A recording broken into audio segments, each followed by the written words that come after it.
और चीन के रास्ते माउंट एवरेस्ट फतेह करने वाली अनीता कुंडू, हरियाणा की शान, आज हमारे साथ है।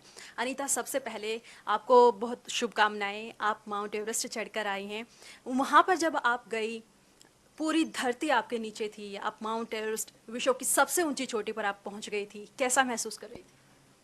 मैं बहुत अच्छा महसूस कर रही थी और अब की बार मैं और भी ज़्यादा गर्वित महसूस कर रही थी क्योंकि मैं हिंदुस्तान की वो पहली महिला बनने जा रही थी जिसने दोनों साइड से माउंट एवरेस्ट को क्लाइम किया हो। तो आप खुद ही सोच सकते हैं कि कितना मतलब मैं खुश होंगी वहाँ पे कि मैं हिंदुस्तान की वो पहली महिला बन गई जिसने नेपाल और चाइना साइड से माउंट एवरेस्ट को फतेह किया हो। बिल्कुल। ये सफ़र आपका कैसे शुरू हुआ? माउंट एवरेस्ट चढ़ने के बारे में आपने कब सोचा? क्या आपकी प्लानिंग थी और कब से आपने इसके बारे में ट्रेनिंग लेना सोचा? ये सफ़र मेरा लगभग 9 साल पहले से शुरू हुआ। मैं 9 साल से माउंट ट्रेनिंग कर रही हूँ और जैसे मैंने स्टार्ट किया, जैसे कॉलेज टाइम में ट्रैकिंग वगैरह गए हैं, देखा है, तो एक मतलब क्लाइंबिंग इंटरेस्टिंग पार्ट है और बहुत ही मतलब जोखिम भरा गेम है। तो एक मतलब दिल में एक ये आया कि मैं भी ये कर सकती हूँ, चुनौतियों भरा गेम है तो मैं भी इस चीज़ को मतलब अच्छे से कर सकती हूँ। तो वहाँ से ये स्टार्टिंग करते करते और एक सपना बन गया कि माउंट एवरेस्ट क्लाइम करना है। तो मैंने 18 मई को पहली बार माउंट एवरेस्ट को क्लाइम किया नेपाल साइड से। उसके बाद फिर मैं 2013 में, तो उसके बाद मैंने थोड़ा सा ये और इंटरेस्ट बन गया कि भाई क्यों न ऐसा रिकॉर्ड बनाया जाए। फिर मैंने चेक किया रिकॉर्ड को तो देखा कि चाइना साइड से अभी तक मतलब चाइना और नेपाल साइड से, दोनों साइड से किसी भी महिला ने सबमिट नहीं किया है। तो मैंने उस टारगेट को बनाया और इस टारगेट को अचीव करने के लिए अपनी सारी शक्ति लगा दी। तो एक ये सपना बनाया और आज उस सपने को मैं साकार करने में साबित हुई। जिस तरह से आपने कहा कि आपने 2013 में पहली बार नेपाल के रास्ते से किया, नेपाल और चीन दोनों में क्या फ़र्क अब आपको लगा? कौन सा ज़्यादा मुश्किल भरा रास्ता है? कहाँ पे ज़्यादा कठिनाई आई? डिफरेंट मैं बताती हूँ कि नेपाल साइड है उसमें खम्बू आइसफॉल बहुत ही ज़्यादा मतलब डिफ़िकल्ट है और चाइना साइड है वो बहुत लंबा रास्ता है, बहुत मजबूत मतलब इंसान का स्टेमिना होना चाहिए और ऑक्सीजन कम है और आइस और रॉकी है। तो क्रैम्पोन लगा के रॉकी में चलना मतलब जहाँ पे पत्थर हो वहाँ चलना बड़ा डिफ़िकल्ट है और टेक्निकल है। तो इसलिए ये चाइना और नेपाल में डिफरेंट है क्योंकि चाइना साइड बहुत लंबा रास्ता है, टेक्निकल है और ऑक्सीजन की मात्रा कम है। और नेपाल साइड है वो ऐसी नहीं है कि वो टफ नहीं है, टफ वो भी है लेकिन उनमें थोड़ा डिफरेंट है। उस साइड खम्बू आइसफॉल है जहाँ सबसे ज़्यादा डेथ होती है, नेपाल साइड। डेथ जोन जिसे बोलते हैं। Yes yes. लेकिन 8,000 से ऊपर चाहे वो नेपाल है, चाइना साइड है, आज 8,000 से ऊपर है, वो सब डेथ जोन होती है क्योंकि वहाँ कभी भी डेथ हो सकती है। एक मेरे साथी जो मेरे साथ जो एक्सपायर हुए हैं ऑस्ट्रेलिया से, तो वो 8,000 से ऊपर हुए हैं, 8,500 पे उनकी डेथ हुई है।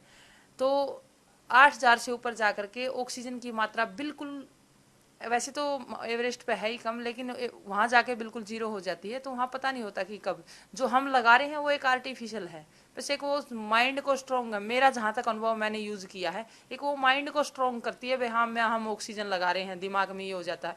लेकिन ओरिजिनल तो ओरिजिनल होती है, तो वहाँ इसलिए उसको डेथ जोन बोलते हैं। कभी भी कुछ भी हो सकता है, हम बातचीत कर रहे हैं जैसे नॉर्मल, तो क्या पता है एकदम से मेरे को क्या हो जाए, मेरी डेथ हो जाए, पता भी नहीं चलता। ऐसे वहाँ के हालात हैं। बिल्कुल। जब चीन के रास्ते आप जा रही थी, उससे पहले ट्रेनिंग भी आपकी रहती है। ट्रेनिंग में कितना टाइम लगा और फिर क्या क्या आपको वहाँ पर सिखाया जाता है? मैंने बेसिक और एडवांस कोर्स किया 2009 की बात है, ये 2009 में। तो बेसिक एडवांस कोर्स के अंदर कैसे हम इक्विपमेंट को लगाएंगे, कैसे हम माउंटेन में चलेंगे, यदि गहरी खाई आ गई है तो उसको कैसे क्रॉस करना है, यदि अवलांच आ गया है तो अपने आप को कैसे बचाना है।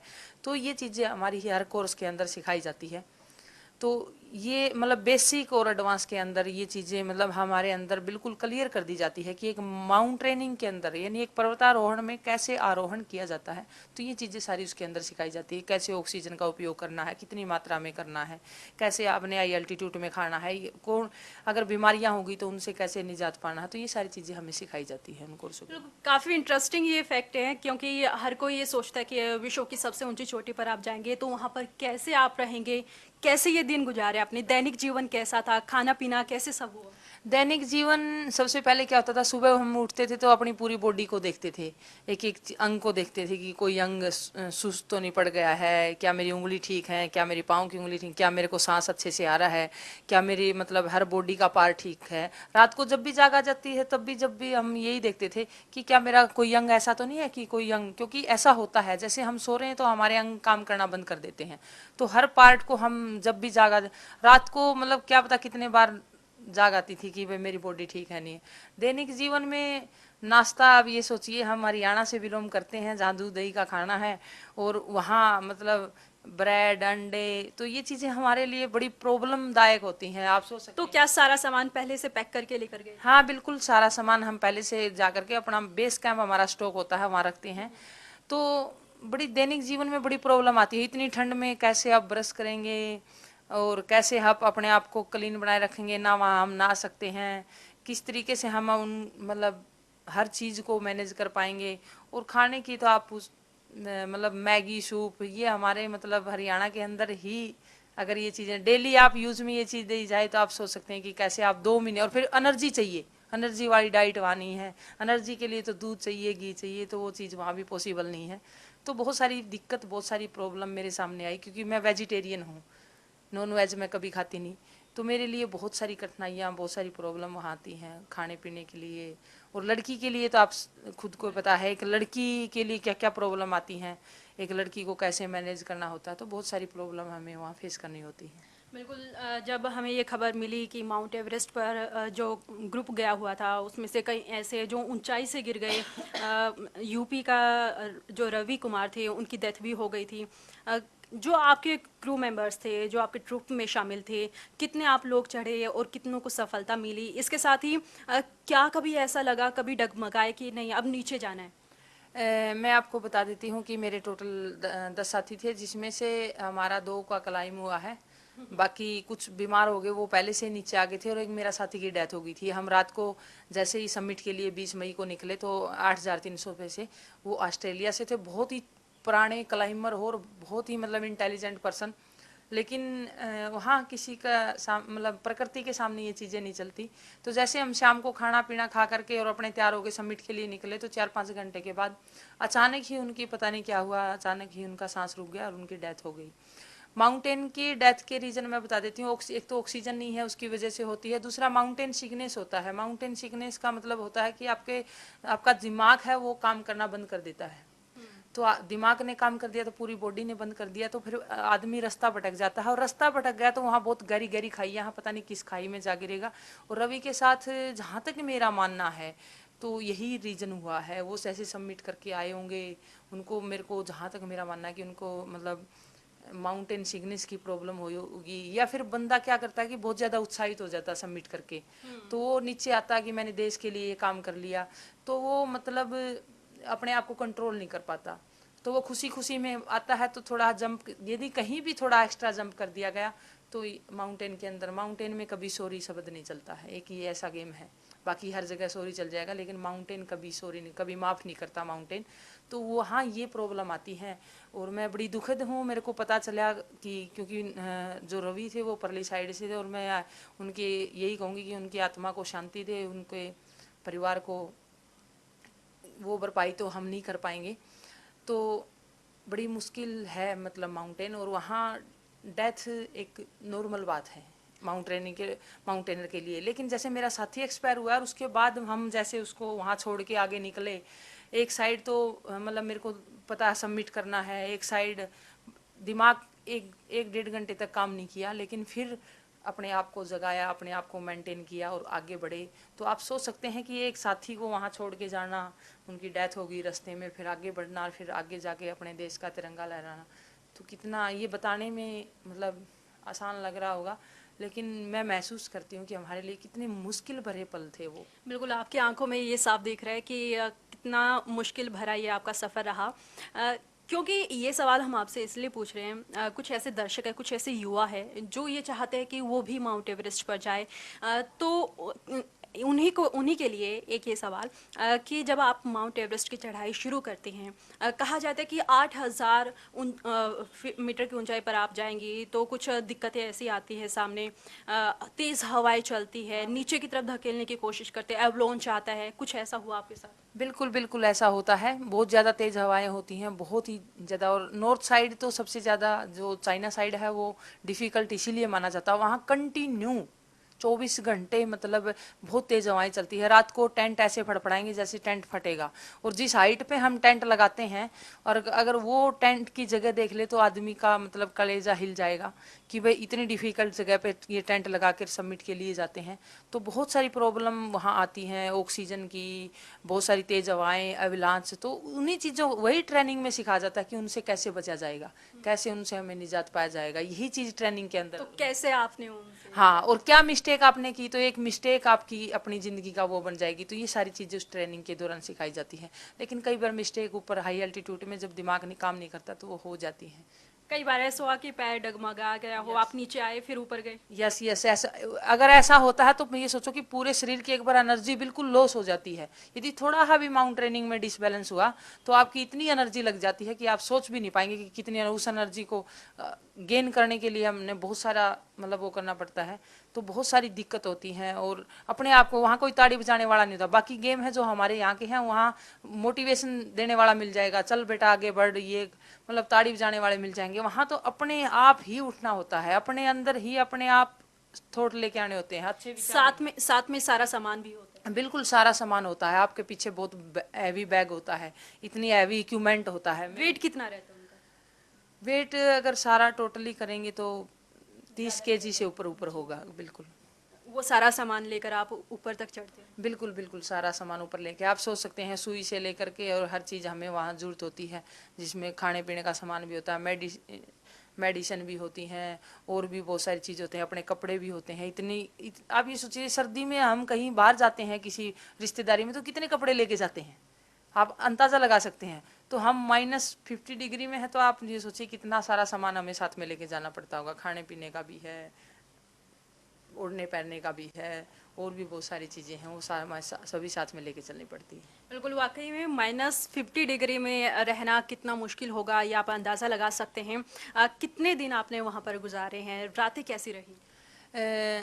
रातें बहुत ठंडी होती हैं, बहुत ज़्यादा ठंडी होती हैं। और 2 महीने का मेरा ये अभियान रहा है। तो 2 महीने अपने आप को मतलब डेली चेकअप करके, अपना खुद का मेडिकल करके वहाँ रहना बहुत ही बड़ी प्रॉब्लम है। दिमाग में रहना कि पता नहीं स्वास्थ्य कैसा रहेगा, पता नहीं। और सबसे बड़ी प्रॉब्लम खासकर हिंदुस्तानी माउंटेनर के लिए, हमें स्पॉन्सरशिप नहीं मिलती, हमें अपना सारा खर्च घर से उठाना होता है।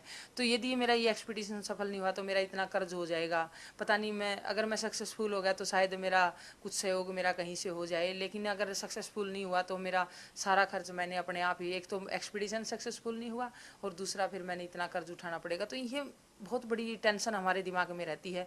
पूरा एक्सपीडिशन हम बड़े मतलब कभी बॉडी को लेकर के, कभी किसी चीज़ को लेकर के बड़े टेंशन के अंदर से वो 2 महीने गुजारते हैं बड़ी। तो जाने से पहले कभी कोई ऐसी संस्था आ गया या फिर हरियाणा सरकार ने आपकी मदद की हो, किसी वित्तीय मदद आपकी तरफ की हो? अभी तक नहीं। जाने से पहले 4-5 लाख रुपए मेरे गांव की तरफ से, मतलब वहाँ से तो मेरे को हेल्प हुई थी। बाकी सरकार की तरफ से आश्वासन मिला हुआ है और मैं यही चाहती हूँ कि सरकार उस आश्वासन पे कायम रहे। और उसमें मुझे विश्वास है कि सरकार उसमें कुछ अच्छा करेगी।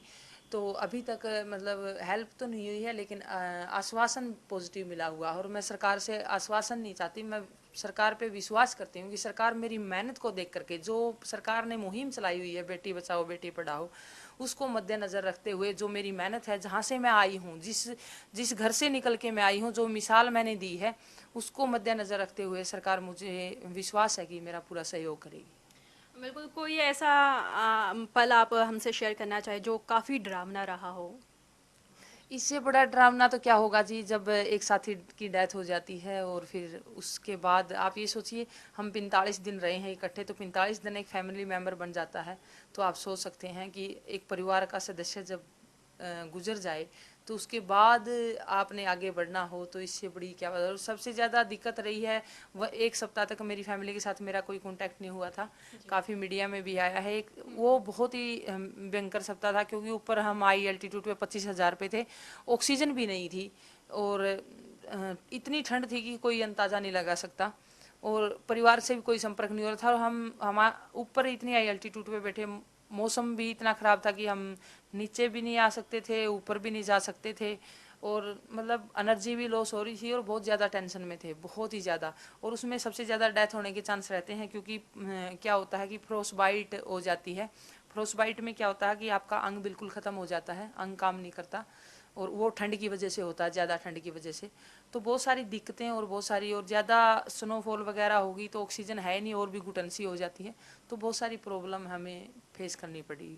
बिल्कुल, ये चढ़ते हुए कि आपने अपनी सारी यादें बताई, लेकिन उतरते हुए कभी ऐसा हुआ कि गिर सकते हैं, ध्यान से चलना होगा? बिल्कुल, मैं उतरते हुए मैं आज तक सेफ इसीलिए हूँ, और मैं लक्की हूँ, मैं जिंदा क्यों कैसे हूँ मैं बताती हूँ। मैं जब उतरती हूँ तो बड़ी सेफ उतरती हूँ। मेरे को बड़ा डर लगता है। किस चीज़ का डर लगता है? क्योंकि हमारे उसमें सिखाया जाता है कि जब हम उतरते हैं तो सेफ उतरें।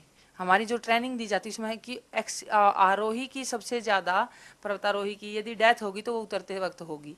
तो ये चीज़ें हमें बेसिक में शुरू से ही सिखाई जाती है, और मैं एक एक कदम बड़ा ध्यान से आती हूँ जब नीचे आती हूँ, क्योंकि थोड़ा सा भी अगर डिसबैलेंस हुआ तो वहाँ डेथ ही होती है, और कोई मतलब टूट फूट नहीं होती डायरेक्ट ही।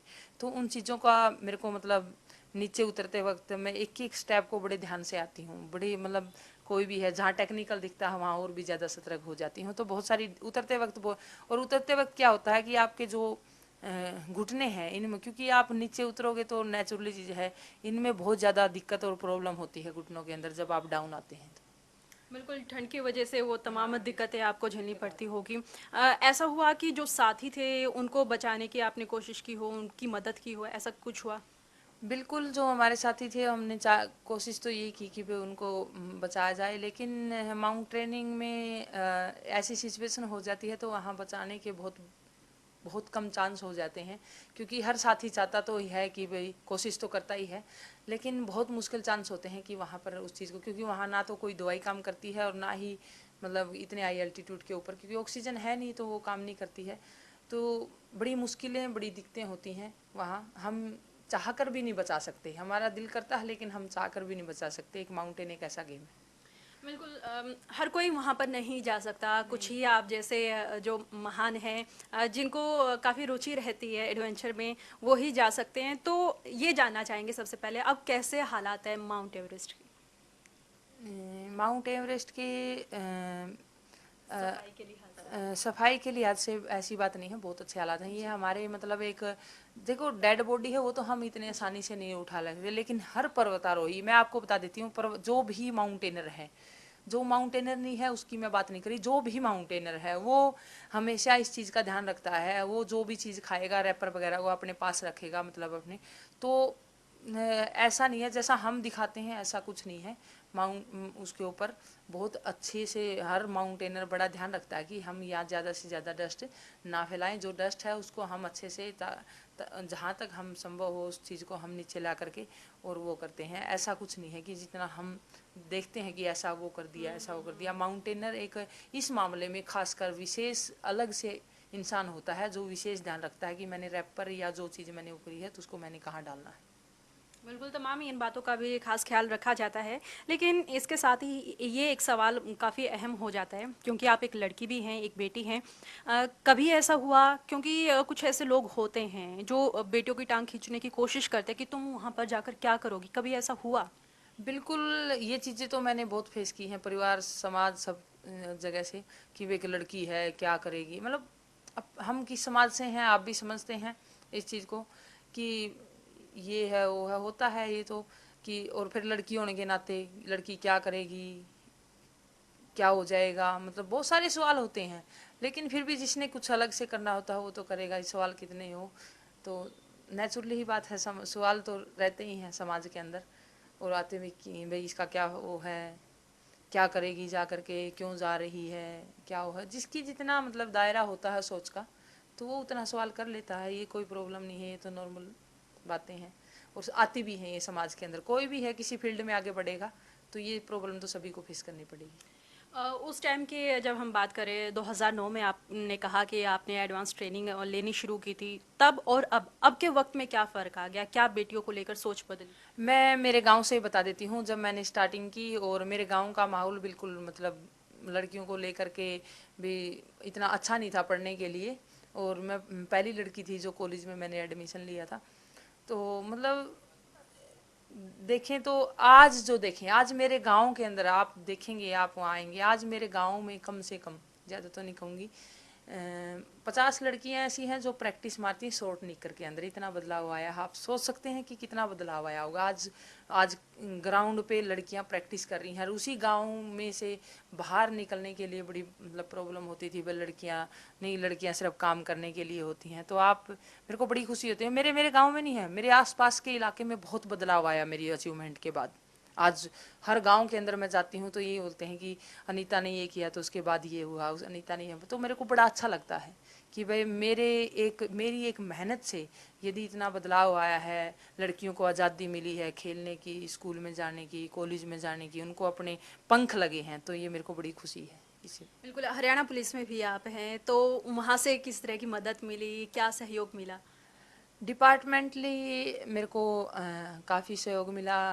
मेरे को परमिशन को लेकर के, या वो मेरे अफसर हैं जो मेरे एसपी साहब हैं, उन्होंने काफ़ी उत्साहित किया मेरे से, काफ़ी बातें मेरे से जाने से पहले, काफ़ी चर्चाएं, काफ़ी दुआएं उन्होंने दी, और उनका बिल्कुल भरपूर सहयोग रहा, और बड़े मतलब बिंदास तरीके से उन्होंने मेरे को भेजा। और डीजी साहब का भी एक अच्छा मैसेज है, मेरे को शुभकामनाएं दी। और अब भी मेरे डिपार्टमेंट की तरफ से एयरपोर्ट पे मेरे को रिसीव किया गया, तो बड़ा अच्छा लगा, मतलब मेरे डिपार्टमेंट ने मेरा अच्छा स्वागत किया। तो क्या उम्मीद करती है हरियाणा सरकार से या फिर हरियाणा पुलिस से प्रमोशन को लेकर? मैं हरियाणा सरकार से यही उम्मीद करती हूँ। सरकार ने ही प्रमोशन करनी है, डिपार्टमेंट तो फाइल भेज सकता है। तो मैं हरियाणा सरकार से यही करती हूँ कि वो मेरी अचीवमेंट को देखते हुए, जैसे सरकार को अच्छा लगे मेरी अचीवमेंट को देखते हुए, तो मेरा प्रमोशन का अधिकार तो बनता ही है। बिल्कुल, कहा जाता है कि माउंट एवरेस्ट पर जब आप चढ़ते हैं तो करीबन 13 रास्ते हैं जिनसे आप चढ़ाई कर सकते हैं। 2 रास्तों से अभी आप जा चुकी हैं।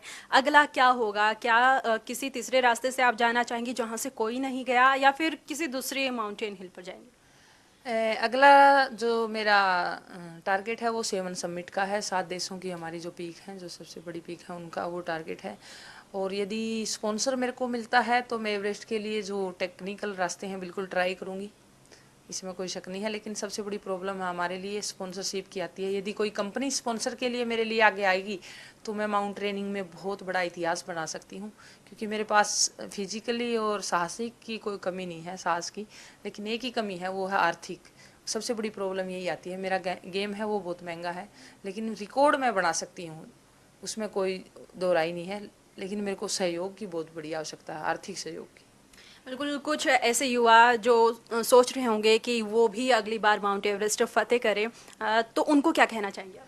मैं ये कहना चाहूँगी कि बिल्कुल करें, इसमें कोई शक नहीं है। बात ये नहीं कि चुनौतियों से भरा हुआ है। हमें इंसान के को ये होना चाहिए कि मैं चुनौतियों का सामना आसानी से कर सकता हूँ, नो प्रॉब्लम, कोई दिक्कत नहीं है। और यदि वो मेरे से कुछ हेल्प मांगना चाहेंगे, मेरे से कुछ टिप्स मांगना चाहेंगे, मेरे से कुछ जानकारी चाहेंगे, तो मोस्ट वेलकम, मैं उनके लिए तैयार हूँ। और उनको गाइड करने के लिए तैयार हूँ, जो जो भी प्रॉब्लम, जो जो भी दिक्कतें आएंगी।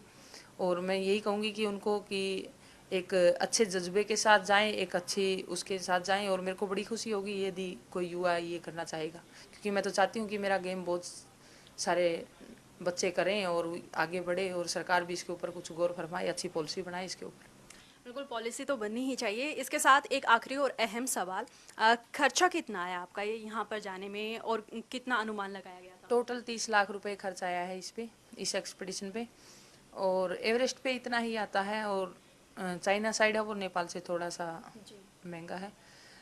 तो 30 लाख रुपए खर्च आया है। 4-5 लाख रुपए उस समाज की तरफ से मिला, बाकी खर्च मैंने अपने रिश्तेदारों से या फिर मैंने बैंक से, इस तरीके से मैंने अपना जुटाया है। आगे अब ये देखते हैं कि सफलता के बाद कितना ही कहाँ से हेल्प हो पाती है। अच्छे की आशा करती हूँ मैं तो।